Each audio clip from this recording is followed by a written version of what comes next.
यह कहानी संगमपुर गांव की है। संगमपुर गांव में भोला नाम का एक आदमी अपने बूढ़े पिता लखन के साथ रहता था। संपत्ति के नाम पर उनके पास एक झोपड़ी, 2 बैल, एक बकरी और 5 बीघा जमीन थी, जिस पर शाम बड़ी ही मेहनत से खेती किया करता था।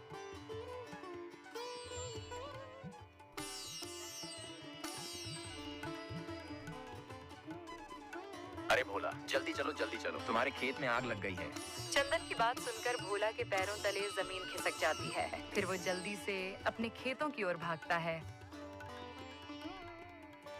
हे भगवान, ये क्या हो गया? मेरे खेत पूरे जल गए, 6 महीने की पूरी मेहनत बर्बाद हो गई। अरे अब मैं क्या करूं? मैंने कितनी मेहनत से गेहूं की खेती की थी और मेरी सारी फसल जल गई।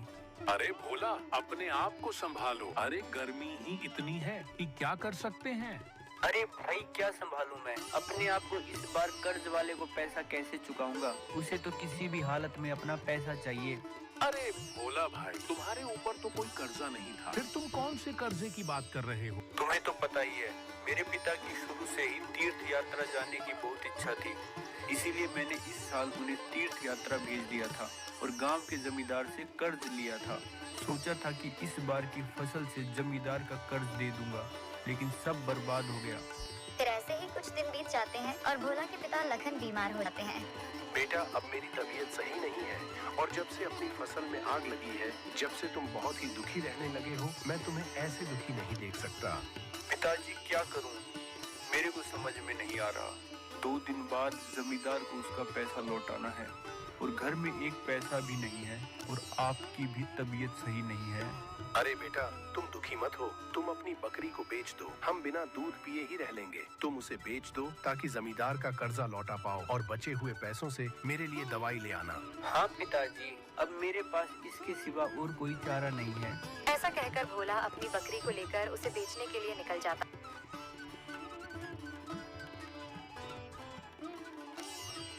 है, लेकिन भोला से उसकी बकरी गांव में कोई नहीं खरीदता। तो वह गांव की बाहर वाली सड़क पर अपनी बकरी को लेकर खड़ा हो जाता है। तभी थोड़ी देर में वहां 2 आदमी आ जाते हैं। अरे भाई, क्या तुम अपनी बकरी को बेच रहे हो? जी हाँ, मैं अपनी बकरी को बेचना चाहता हूँ, लेकिन आप कौन हैं? क्या आप मेरी बकरी को खरीदना चाहते हैं? हम दोनों कसाई हैं और हम भी बकरी और बकरे की ही तलाश कर रहे हैं। तो तुम बताओ, तुम अपनी बकरी की क्या कीमत लोगे? भोला को जैसे ही पता चला कि ये दोनों कसाई हैं, तो वो डर गया। वहाँ से जाते हुए दूसरे व्यक्ति से पूछा, सुनिए मालिक, आपको बकरी खरीदनी है क्या? अच्छा, तो तुम अपनी बकरी के क्या दाम मांगते हो? जी हुजूर, मुझे अपनी बकरी के 9,000 चाहिए। लेकिन मैं तुम्हारी बकरी के तुम्हें केवल 5,000 ही दे सकता हूँ। इसी तरह कुछ देर तक दोनों तरफ से मोल भाव होता रहा है। भोला को पैसों की बहुत गर्ज थी। हुजूर, आप मुझे मेरी बकरी के 8,000 दे देना। अरे भाई, मैं तुम्हारी बकरी के 5,500 दे दूंगा। अरे मैं तुम्हारी बकरी के 8,000 दे दूंगा। नहीं भाई, मुझे माफ करना, मुझे तुम्हें अपनी बकरी नहीं बेचनी। अरे भाई देख लो, ये आदमी तो तुम्हें केवल 5,500 ही दे रहा है और मैं तुम्हें 8,000 दे रहा हूँ। नहीं नहीं भाई, मुझे तुम्हें अपनी बकरी नहीं बेचनी। भोला की ऐसी बातें सुनकर वो दोनों कसाई वहाँ से चले जाते हैं। अरे भाई, मेरे ये बात समझ में नहीं आई। वह दोनों तुम्हें मुझसे ज्यादा पैसे दे रहे थे, फिर भी तुमने उन्हें अपनी बकरी क्यों नहीं दी? हुजूर, आप तो भले मानस लगते हो, आप तो इस बकरी को पालेंगे और इस बकरी की सेवा करेंगे, लेकिन वह दोनों कसाई थे, इसीलिए मैं उनके हाथ में नहीं दे सकता हूँ। मैं बड़ी ही मुश्किल में हूँ, इसलिए अपनी बकरी को बेचने निकला हूँ। इस बकरी को मैंने अपने हाथों से पाल पोस कर बड़ा किया है, तो मैं भला इस बकरी को कसाई के हाथ में कैसे दे सकता हूँ? हुजूर, आप इस बकरी को जितना ज्यादा हरा चारा खिलाओगे, ये उतना ही ज्यादा दूध देगी और इसका दूध गाय के दूध से भी ज्यादा मीठा है। लेकिन हुजूर, आप कौन हैं? मैंने आपको यहाँ कभी नहीं देखा। वह व्यक्ति भोला की बातें सुनकर गौर से उसकी ओर देखा और अपने मन में सोचने लगा, गरीब लोग वाकई में बहुत ही भले होते हैं। इस व्यक्ति को अपनी बकरी से कितना लगाव है, वरना यहाँ तो बड़े बड़े लोग भी अपनी बकरी को कसाई के हाथ में दे देते हैं, पर 1 रुपए का घाटा भी नहीं उठाना चाहते। और एक यह है जो मुझे 2500 का घाटा उठाकर भी अपनी बकरी बेच रहा है। क्या हुआ हुजूर, आप क्या सोच रहे हो? अरे नहीं, कुछ नहीं। मैं पासी के गांव रतनपुर में रहता हूँ। मेरा नाम धनपत राय है और मैं एक व्यापारी हूँ और मैं गरीब लोगों को ब्याज पर पैसे देने का काम करता हूँ। लेकिन हुजूर, पैसों की जरूरत तो अमीर लोगों को भी होती है, क्या आप उन्हें ब्याज पर पैसे नहीं देते? अमीर लोगों को रुपए देने से अच्छा तो रुपयों का दान कर दिया जाए, क्योंकि उनके पास रुपए लेते समय तो बहुत संपत्ति होती है, लेकिन रुपए हाथ में आते ही सारी संपत्ति गायब हो जाती है और उनके ऊपर कानूनी कार्यवाही करने का भी कोई खास असर नहीं होता, जबकि गरीब आदमी सारा रुपया ब्याज समेत लौटा है। चलो अब तुम अपनी बकरी को मेरे घर तक छोड़ाओ, ताकि तुम्हें मेरे घर का भी पता चल जाए और कभी तुम्हें अपनी बकरी की याद आए तो तुम उससे मिलने वहाँ आ सको। फिर वो दोनों आगे की ओर बढ़ जाते हैं। थोड़ी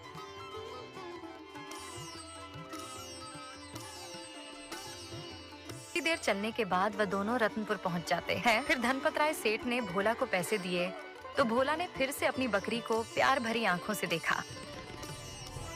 हुजूर, आपसे एक प्रार्थना और है, आप अपने चरवाहे को डांट दीजिएगा कि इसे मारे पीटे नहीं। ऐसा कहकर भोला वहां से चला गया और अपने गांव पहुंचकर उसने जमींदार को उसके सारे पैसे लौटा दिए, लेकिन अपने पिता की दवा के लिए उसके पास 1 रुपया भी नहीं बचा। फिर ऐसे ही कई दिन और बीत गए। बेटा, मेरे लिए किसी तरह दवाई ले आओ, क्योंकि मैं तुम्हें इस दुनिया में अकेले छोड़कर नहीं जाना चाहता। लेकिन भोला के पास 1 रुपया भी ना था और वह भी अपने पिता को खोना नहीं चाहता था, तो वह मन में सोचने लगा, ना मैं किसी से उधार ले लूं, कुछ इस बार पैसे दे दूंगा, कुछ अगले साल चुका दूंगा, लेकिन उधार किससे लूं? क्योंकि पिताजी को स्वस्थ करने के लिए कम से कम 8,000 तो चाहिए ही चाहिए, तभी काम चलेगा। और मेरी किसी अच्छे आदमी से जान पहचान भी तो नहीं है, और यहाँ के जो जमींदार है वह गरीब लोगों को अपने ब्याज में ही मार देते हैं। इससे अच्छा तो मैं सेठ धनपत राय के पास ही चला जाता हूँ, इन सब से तो वही अच्छे हैं। और सुना है वह वादे पर ही पैसे लेते हैं, लेकिन किसी तरह छोड़ते नहीं हैं, और लेकिन यहाँ के जमींदार की तरह गरीब लोगों को। फिर ऐसे ही कुछ दिन और बीत गए, लेकिन भोला सोच विचार में ही पड़ा रहा। मुझे सेठ धनपत राय के पास जाना चाहिए या नहीं? अगर मैं उन्हें वादे पर पैसे नहीं लौटा पाया तो मेरे घर बार खेत सब बिक जाएंगे। लेकिन भोला के पास इसके सिवा और कोई रास्ता नहीं था, तो वो सेठ धनपत राय के पास चला गया। हुजूर, मेरी आपसे विनती है कि आप मुझे 25,000 कर्ज के रूप में दे दीजिए। तुही ने मुझे वह बकरी बेची थी ना, रुपए तो मैं तुम्हें दे दूंगा, लेकिन मैं वादे पर रुपए देता हूँ। अगर वादा पूरा ना किया तो मैं जरा भी दया नहीं दिखाऊंगा। तुम बताओ, तुम कब तक वापस रुपए दे दोगे? हुजूर, आप 1 साल तक का समय रख लो। भोला, देखो, अगर तुमने 1 साल में रुपए ना लौटाए तो उसका ब्याज बढ़ जाएगा। हुजूर, आप उस बात की बिल्कुल भी चिंता मत कीजिए। फिर धनपत राय भोला को 25,000 दे देता है। फिर भोला वहाँ से चला जाता है और दवाई लेकर अपने घर पहुँच जाता है। फिर ऐसे ही 1 साल बीत जाता है, तो धनपत राय सेठ ने एक आदमी को भोला के घर भेजकर उसको बुलाया। क्या अभी 1 साल नहीं बीता? लाओ, मेरे रुपए कहाँ हैं? हुजूर, मेरे पिताजी की तबीयत बहुत खराब चल रही है। मैं दिन रात उन्हीं की सेवा में लगा रहता हूँ। जब तक वह जिंदा है, जब तक मैं उनकी सेवा कर लूँ, पेट का धंधा तो जिंदगी भर लगा रहेगा। और इस बार अच्छी फसल नहीं हुई हुजूर, सारी फसल पानी बिना सूख गई। भगवान ही जानते हैं कि मैं किस तरह से अपने दिन बिता रहा हूँ। हुजूर, मैं आपके पैसे कोड़ी कोड़ी अदा कर दूंगा। आप बस मुझे 6 महीने की मोहलत और दे दीजिए, और पिताजी भी 6 महीने में स्वस्थ हो जाएंगे। लेकिन पर याद रखना, मेरा ब्याज बढ़ जाएगा। मैं तुमसे 25,000 के बदले 50,000 लूंगा। ठीक है हुजूर, जैसा आप चाहे। ऐसा कहकर भोला वापस अपने घर लौट गया। घर आकर देखा तो पिता का अंतिम समय आ गया था। ठीक है बेटा, तुम अपना ध्यान रखना और कभी भी किसी परेशानी में घबराना मत, उसका डटकर सामना करना। इतना कहते ही लखन की मृत्यु हो गई। भोला अब तक गर्दन तक पानी में था, अब पानी सर पर आ गया। भोला ने इस वक्त पड़ोसियों से कुछ उधार लेकर अंतिम यात्रा का प्रबंध किया और अपने पिता का अंतिम संस्कार किया। लेकिन व्रत आत्मा की शांति के लिए पूजा पाठ और बाकी की क्रियाक्रम करने थे। हरिद्वार, मृत्यु भोजन जैसे कई क्रियाक्रम करने थे। यह मेरे पास पिताजी की सेवा करने का आखिरी मौका है। मुझे सभी पूजा पाठ करवाने भी जरूरी है, ताकि मेरे पिताजी की आत्मा को शांति मिल सके। लेकिन इनमें बहुत खर्चा है और मेरे पास तो 1 रुपया भी नहीं है, और अब तो शायद सेठ धनपत राय भी पैसे नहीं देंगे। फिर भी मुझे एक बार उनके पास जाकर तो देखना चाहिए क्या पता वह मेरी ऐसी हालत देखकर मुझ पर थोड़ी सी दया खा जाए। वैसे भी वह बहुत नेक दिल इंसान है। फिर वह यह सब मन में सोचता सोचता भोला सेठ धनपत राय के पास पहुंच जाता है। तुम यहाँ क्या लेने आए हो? तुम मेरे पीछे क्यों पड़े हो? मेरे पास इस वक्त तुमसे बात करने का समय नहीं है। सेठ धनपत राय की ये बात सुनकर भोला मायूस हो गया और कुछ ना बोल सका और अपने मन में सोचने लगा। हुजूर, मेरी आपसे भी आया था ना कि यहाँ पर इनकी 20,000 कर्ज के रूप। भोला की शक्ल देखकर सेठ धनपत राय को उस पर दया आ गई। बताओ भोला, तुम यहाँ किस काम से आए थे? कुछ नहीं हुजूर, मैं तो आपके हालचाल में देने आया था। तो ही क्यों झूठ बोलते हो? क्या तुमने यह कहावत नहीं सुनी? किसान बिना किसी मतलब के किसी दूसरे के पास नहीं जाता। इसलिए बताओ तुम यहाँ किस काम से आए थे? इन्हें मुझे वह बकरी बेची थी ना, रुपए तो मैं तुम्हें दे दूंगा, लेकिन मैं वादे पर रुपए देता हूँ। अगर वादा पूरा न किया तो मैं जरा भी दया नहीं दिखाऊंगा। तुम क्यों भोला, तुम्हारे पिता अब इस दुनिया में नहीं रहे? हुजूर, मेरी आपसे विनती है कि आप मुझे। रो नहीं भोला, रोने से क्या फायदा? सब्र करो, ईश्वर को जो मंजूर था वो हुआ। ऐसी मृत्यु पर गम नहीं करना चाहिए।